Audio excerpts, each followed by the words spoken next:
Hello everybody, Baron of Games here, and this is the first video of me actually using my voice, and it's going to be for this guide video. So this is going to be a basic Baron guide, a beginner Baron guide, for anybody who maybe wants to pick up the character, is interested in him, wants to try him out. The build will have, or not the build, the video, sorry, will have leveling order. You'll have builds for every role, all three roles he plays mainly. And generally speaking, we'll explain the abilities in his passive and the relics he should use. So yeah, let's get started. I'm gonna get started with his passive, Hysteria. So what this passive is, summed up, is whenever you do any kind of damage to an enemy god, a little bar will pop up right next to their health bar, and that is the Hysteria meter. The god needs to take damage. If they don't take damage, no Hysteria will be applied. That's how that stuff generally works. And everything Baron does that does damage applies Hysteria. So any of his abilities and his autos will apply Hysteria. Item procs do not apply Hysteria. And basically, if the target is at 30 Hysteria, or more, all of your abilities will have additional effects on that person. And if they are at the max Hysteria amount, they will take 20% additional damage from Baron. And that includes item procs, so all your item procs on that person will also do 20% more damage. Alright, let's move on to his first ability, Vivid Gaze. So this is his basic lane clear, his lowest cooldown ability, his poke, and it has a very weird targeter. As you can see, it's not quite a line ability. It starts on the sides of Baron and then they go inwards unless I angle it closer to me, and it's more of an X that's in front of me. So, some key things to note about this ability is both of the beams that fire can hit the target at the same time. The only caveat to this is it doesn't mean it does double damage. The second beam does a lot less damage than the first one, but it's still more damage either way. So your basic goal would be to hit both of these beams on the target. As to say, when it comes to wave clear, it's not really that complicated. I will say some people try standing right here when they do it. But as you see, the front minions don't get hit if you do that. So instead, aim to hit it like this. Sure, the melee minions only get hit by one of the beams, but the archers, the important minions to kill, get hit by both. So yeah, because if I were to do it right next to them, the blind spot this ability has when it's aimed all the way outwards, will not hit the melee minions. And this also applies to gods. So this Odin, even though he is clearly touching the indicators, doesn't take any damage. So if I'm getting jumped, I want to angle this closer to me. So they do take the damage. But obviously if you angle it closer, people from farther away won't take the damage. So yeah, you gotta be careful about that blind spot when people are running at you. Another thing to explain about the Hysteria. When you see the skull on top of their head, it means that they are at minimum 30 Hysteria threshold, which means all these bonus effects will happen. Now, the bonus effect for the one is whenever you hit somebody, their attack speed and power will be debuffed by 30% for 5 seconds. That is an amazing debuff, especially against ADCs, magical ADCs, but even on just basic mages, it's really good. In some cases, especially late game, it's basically like as if you are taking away an item from them for 5 seconds. And when you have max CDR on this ability, you can almost have 100% uptime on someone with this debuff, so it's really good. So now we move on to his next ability, is 2 Consigned Spirits. It is a circle. It's a basic circle ability. When you place it, it has a small warm-up. If you hit an enemy god with this, you will get a heal. You'll get a flat heal of 130 at max level, and a missing health heal of 5%. It will also do damage, and it will apply 20 Hysteria. Just to reiterate, each beam that you hit applies 15 Hysteria each, so up to 30. 2 is 20. So his 2 just does damage in a circle, and it heals you and allies that are near the circle explosion or in it, or allies that are close to you will also receive this heal. So that's pretty good. And the 30 Hysteria effect for this ability is, on top of giving the heal to yourself and allies, it will give you movement speed, 25%. So it's basically a sprint. Additionally, as of not too recently, but recently enough, this not only cleanses slows from you, it also gives you slow immunity for the full duration of the movement speed buff. So yeah, it's pretty good. If you're being slowed by a chalk, you just get some Hysteria on him, drop it, and then you're able to outrun him. Now we go to his 3, the ability that really sets him up for success in a lot of cases. So his 3 is a basic line ability, has a little bit of travel time, but all things considered, it does travel pretty quick. So this is a root. It's classified as a root, so any root immunity will not work. It'll just pop up as immune. They'll still take the damage. But this ability is a ramp root, right? A ramp root.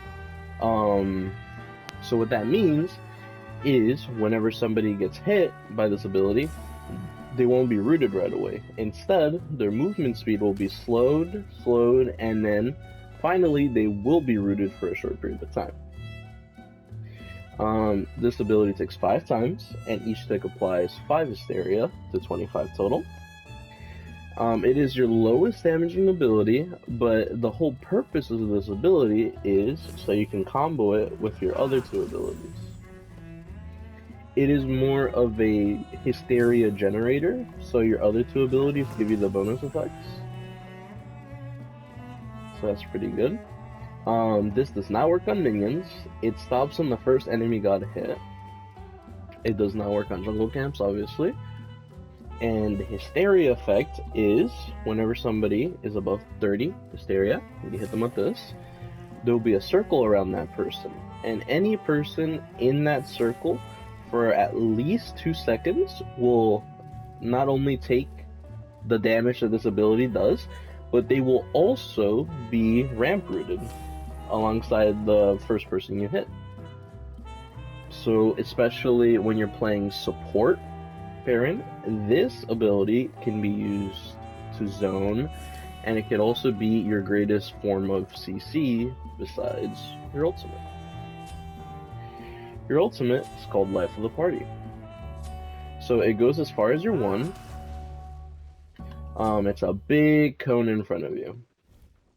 So some properties about this ultimate. When you use this ult, you get slowed for 40% when you use it, but you gain full CC immunity for the duration and 35% damage mitigation from it.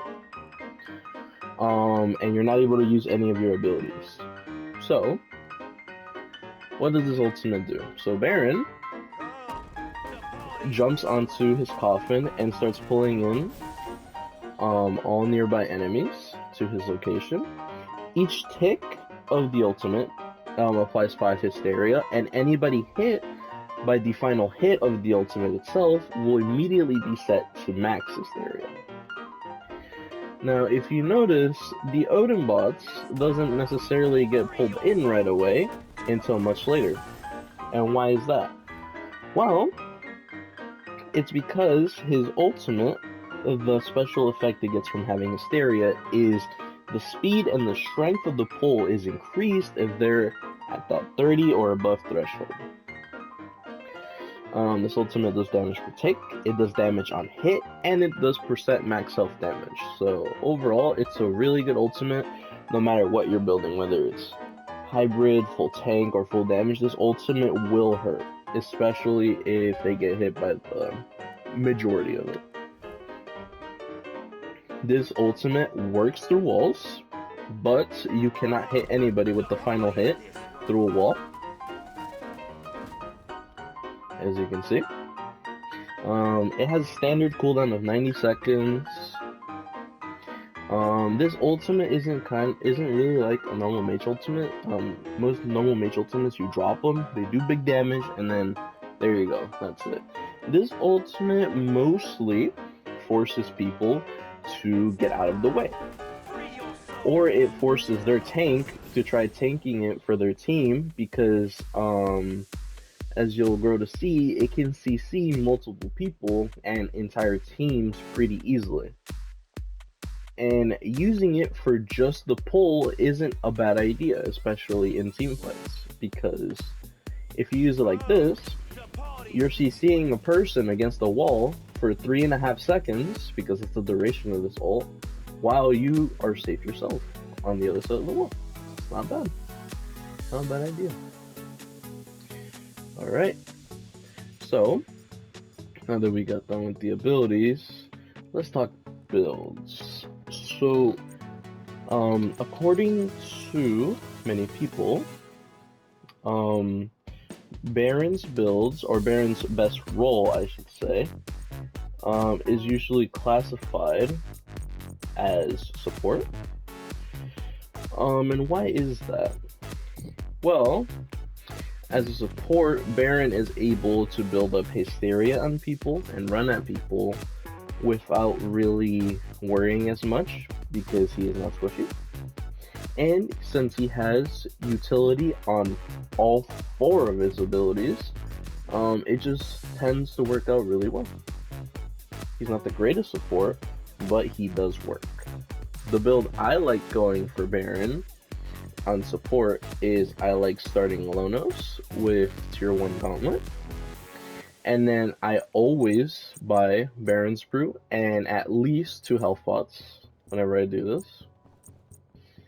Obviously, I go into a Gauntlet, and then, I stack it. A Gauntlet is pretty quick to stack. This will give you a lot of early game safety. Oh yeah, and my first relic will usually, if not always, be Shell. After Gauntlet, you get a Prophetic. So you want to get into some fights, you want to stack this up. The reason we get Prophetic is because mage supports, especially Baron, loves cooldown. And cooldown is the main reason why mage supports work, because they get to spam all their abilities. After Prophetic, I go Pridwin, and I preferably go Reverent Pridwin, because the shield is amazing. By this point in the build, you usually are able to upgrade your Lonos mask. So this is what we're looking at right now. We are looking at 240, 222 of my procs, and I have 10% damage mitigation from Lonos, and I have 7.5% damage mitigation from Prophetic. And lastly, I have the 2020 protection auras from Lonos, the 1010 from Gauntlet, and the 2020 from Prophetic. So I'm giving all my teammates 50 of each proc around me, and I have 30% cooldown. So that's pretty good. Relics to go at the start, or not relics, shards to go at the start. I would recommend either Horn Shard or Carapace, whichever one you feel more comfortable with. Carapace, you need to actively use it with your combos and make sure it's coordinated. But if you're playing with randoms, Horn Shard might be the way to go. Now, as for my second relic, I tend to go beads most of the time, because late game, Baron, even support Baron, can get jumped and killed before he can run out. So beads definitely helps him with that. But if you are not having a particularly hard game, other relics that are good on him can be Sunder, because of his 3 and his ult. Heavenly Wings is a really good option, upgraded to Hasten Wings. And then, obviously, Ankh if you're fighting like hell. Don't go Blink. I wouldn't recommend Blink. Mostly because Baron support is more of a backline support. He kind of likes poking, and then eventually you win the fight off of his healing, movement speed, and his poke setup. That stuff. So yeah, but I usually go beads for this. I upgrade the shell to Porting Fly shell unless they have an Odin or a lot of walls, then I go Phantom. And this beads will always be temporal beads. You'll see this amongst all the builds. Now, as a mage support, the whole thing about mage supports is they have a lot of scaling. So you want to use that scaling. So after these first 4 defense items, I like going to damage items at the end. One of them is usually Divine Ruin, because in a lot of games, I need anti-heal. If I don't need anti-heal, this can be a Dessa, which will round out the cooldown. And then my last item, usually is Last Gasp. Reason for this is it gives me health, gives me more power, and the effect helps me out a lot because this effect can give you a lot of power, up to 90 magical power for free. And it's for healing an allied god that is low on health, and since I'm support, I'm usually going to be able to do that pretty easily. Now, if you don't like Divine Ruin or Last Gasp, you can go other things like E-Staff or Soul Reaver at the end, whatever you feel most comfortable with. And yeah, that will do for the support build. Always go red pot once you finish your build and your relics, obviously. And then the choice between elixir power and defense, both are good. Obviously, if you want more damage, you go this one, and if you want more defense, you go this one. I will say the defense one helps you scale a lot better, because the defense pot applies to your prophetic as an item and your Pridwin, so you get more shielding, and prophetic will give you the other 7.5% damage mitigation from it. We run 2 damage mitigation on tanks, on Baron specifically, because his ultimate, the 35% you get from his ult, ignores the cap of 25%. So this can give you 15%, this gives you 10%, and when you ult, you get 35%. Which in total is 60% damage mitigation. Late game, most things will not kill you when you're ulting. Late game, even a hunter.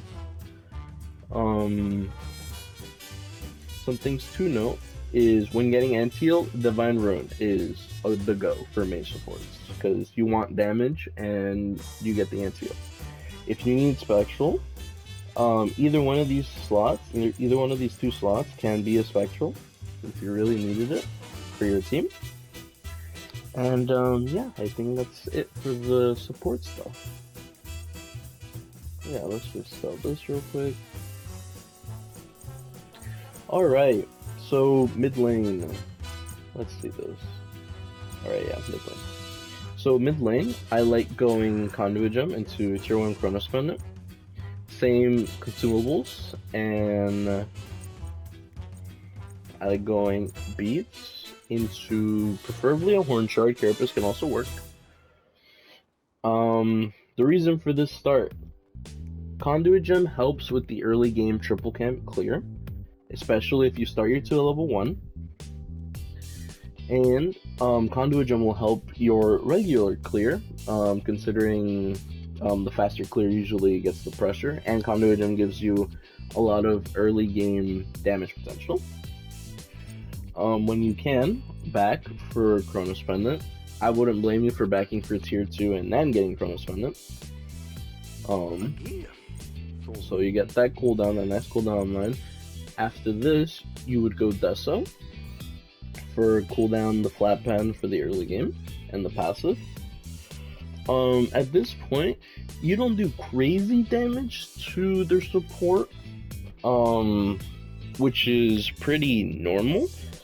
But if you spam them with enough cooldowns, it should still be enough, especially if they're at max hysteria. It should be enough damage. After this, you get a rod.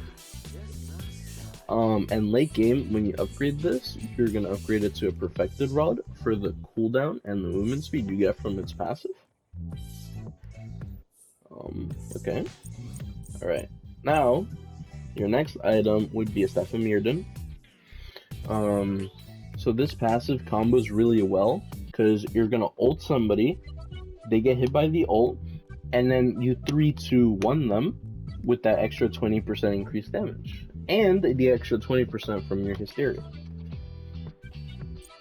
And then lastly, you go Soul Reaver.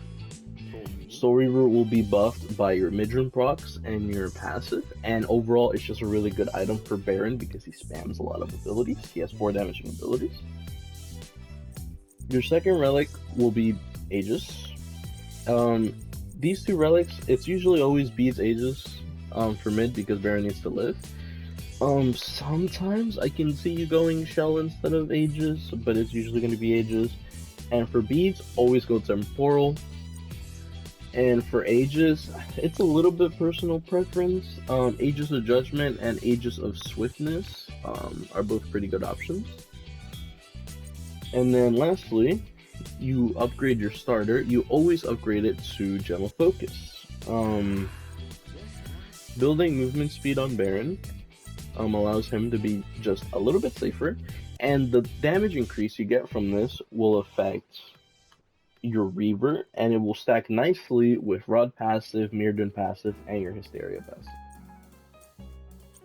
So yeah, this build, you have 40% always, so you don't have to rely on pot for 40%. And when you're cycling your Gem of Focus, cycle your 1, because your 2 and your 3 are better for self-peeling than your 1 is, and your 1 is on a lower cooldown anyway. So as you're running through the jungle, just every once in a while, keep your Gem of Focus stacked and stay mobile. Now, we go to the solo build.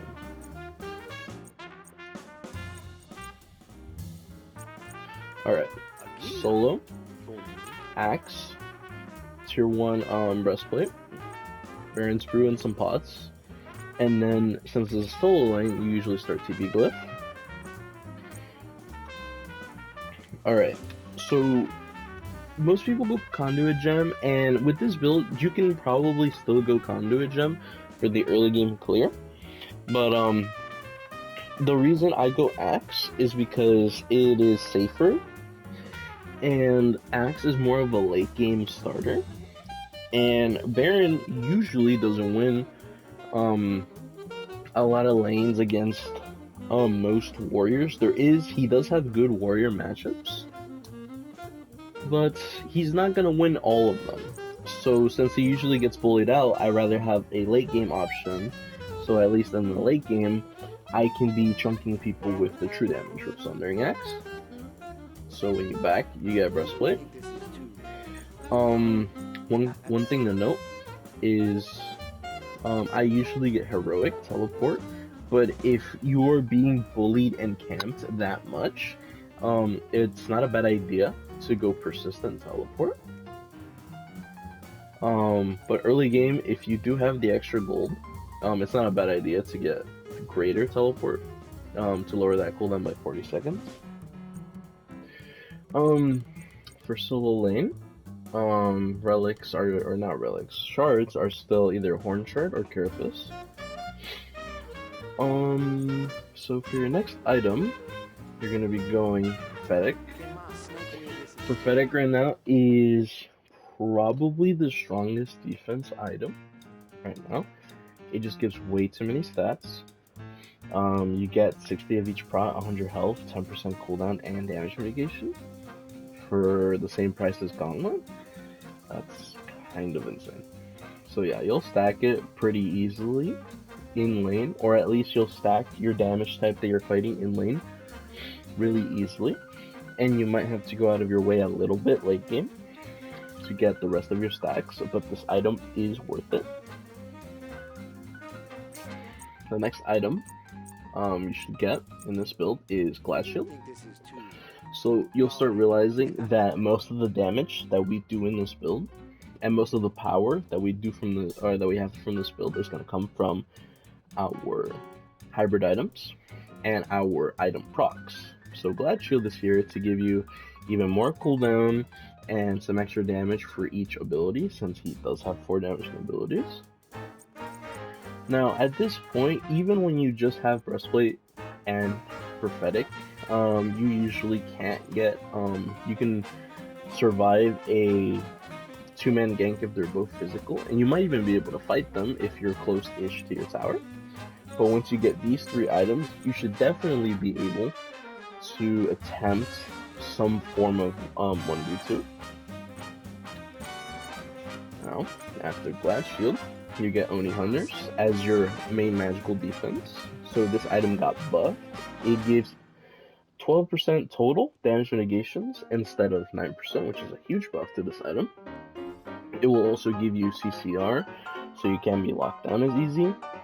And if you're getting jumped on, the passive also works that way too. It helps you to not get jumped on. And it gives you some extra MP5 that you will need. Extra health. Your second relic is usually always going to be beads, because you do not want to insta-die as a tank, even though that can happen. So these 2 mitigation items should help you live, but sometimes you have those games where you're still insta-dying as a tank. So beads will help you live. Heroic Teleport is the better late game option usually, so we'll agree to that. And your last item in this build is going to be Archdruid's Fury. So this item is a weird one. So you take damage, and after taking a certain amount of damage, you get a stack. And you can get up to 6 stacks. This item works well on Baron because he heals himself, and Sundering Axe also heals him, so you can keep reprocking this item, keep getting the stacks without having to lose like your whole health bar. And what this will do is this will make your next auto attack do massive damage. So once you buy this item, keep track of the amount of stacks you have, and preferably only use the proc when you have all 6, because it is massive burst damage, especially against the squishies on the enemy team. This will help you one-shot them. And then obviously you never get an axe of animosity. That's pretty troll. You get Sundering Axe for the true damage.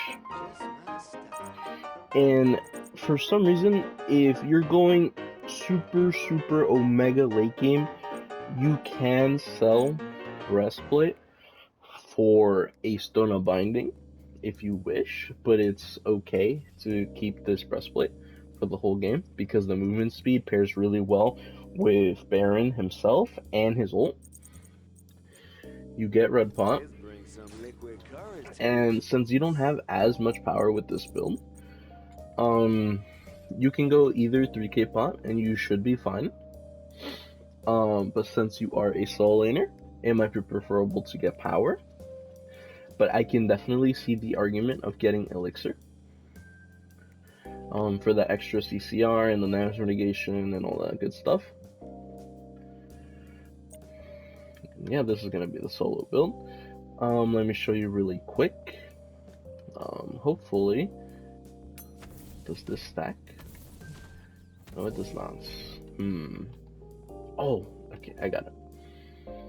So I want to show you how much damage a Archdruid's auto with Axe, Sundering Axe, does. So late game, if you have 6 stacks of your Archdruids and you have a Sundering Axe proc, if you walk up to any of their squishies and you auto them once, look at that. That's some good damage.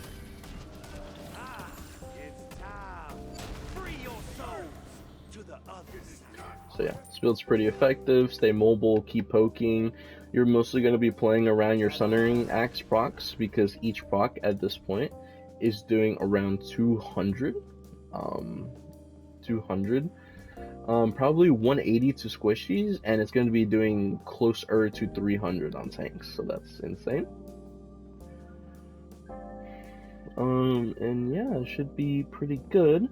The only thing I will say is if you really need the anti-heal, the most interchangeable item in this build is probably Oni's. You can get a Pestilence if you wish. And yeah, if you needed a Spectral for any reason, it's kind of very weird to fit into this build. You can try putting it in this last slot instead of Archdruids. Or you can wait to get it and then sell your breastplate and put a Spectral in here. That could be something you may do. But yeah, if you're fighting a crit hunter, just try poking them, try threeing them, then poking them out as best you can, so you won't have to get a Spectral. And hopefully your support has one, so it's okay for you to get one later. But yeah. Now, as for the leveling order, we can do this real quick. So the leveling order, I'm just gonna give you a more universal leveling order. It might not be the 100% best leveling order for each role, but this can work on every role. So you start your 2, level 1, so you can help with the early clear of the 3 camps. Then you get your 1 at level 2. Level 3, you get your 3, and then at level 4, you get your 2. Level 5, you get your ult. Now from here, you max out your 2 whenever you can, and then you max out your 1 whenever you can. The reason I like maxing out my 2 basic damaging abilities before putting more points into my ult is in a lot of matchups, a lot of characters either beat or jump out of the ultimate, so you're missing out on a lot of this damage that is supposedly adding onto your ult. So I find it better to just strengthen his basic combo, 3 ability combo, plus the points I put into these 2 abilities are worth it, considering it increases, for the 2, it increases the damage, the healing, and decreases the cooldown. And for the 1, it increases the damage, and it increases the debuff duration from 3 up to 5 seconds. So, after you max out the 2 basic abilities, you start putting points into your ult whenever you can, and then obviously level your 3, and then max out your ult. And yeah, it's that simple. Last thing I'm gonna cover is some basic combos. So, let's do this. So 3, 2.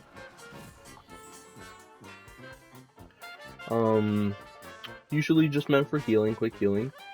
Don't try this on a target that can jump away because the 2 is very reactable. 3, 1 is a lot faster of a punish, but obviously doesn't have the healing.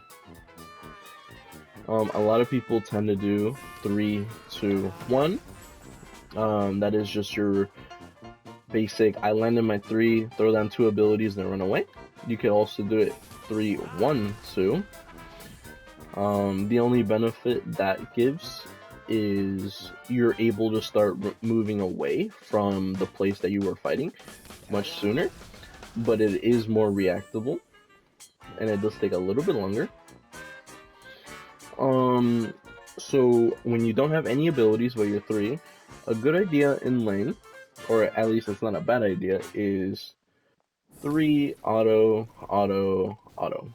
The 3rd auto, you might have to aim it a little bit more, but the first 2 autos are basically confirmed. And what this does is this just stacks a quick 40 Hysteria, waiting for your next abilities to come online. Some more difficult combos to do is 3 auto, 2 auto, 1 auto. That last auto, you're probably gonna have to actually land it. You can try 3 auto, 1 auto, 2, but they'll probably run out of the 2 because it is slower. So one of his most damaging all-in combos is 3 auto, 2 auto, 1 auto, ults. Have the ult go on it for as long as possible, and then auto 1. You'll usually get your 1 by the time they get hit by your ultimate, as long as you have CDR, a good amount of CDR, and you make the ultimate last long. Another alternate way to do this combo is you start with your ult, try keeping them as long as possible, auto 3, auto 2, auto 1, auto. Those are his most damaging combos and should only be used if you know that you're able to hit the entire thing, like they can't jump out of it, because it is very commitment based. And then lastly, the last thing to mention is practice landing your 1 and 2 without your 3. If it's the same thing with a character like Uller, where if you can only land your abilities with your 3 just becomes the 3 becomes a crutch instead of a benefit. So if you miss your 3, you can't land anything, that's a big problem. So yeah, keep that in mind, and don't forget to ward. Warding is very important. You're gonna need it with this character. And yeah, that should conclude my beginner Baron guide. His best roles right now, or his best role right now, is probably support, and then it's probably solo, and then mid. And yeah, thank you for tuning in and watching this video, and I'll be making the next part pretty soon. It's gonna be a more advanced guide. Might be shorter, but it will carry out more advanced tips about me and this character. Alright, thank you. Bye!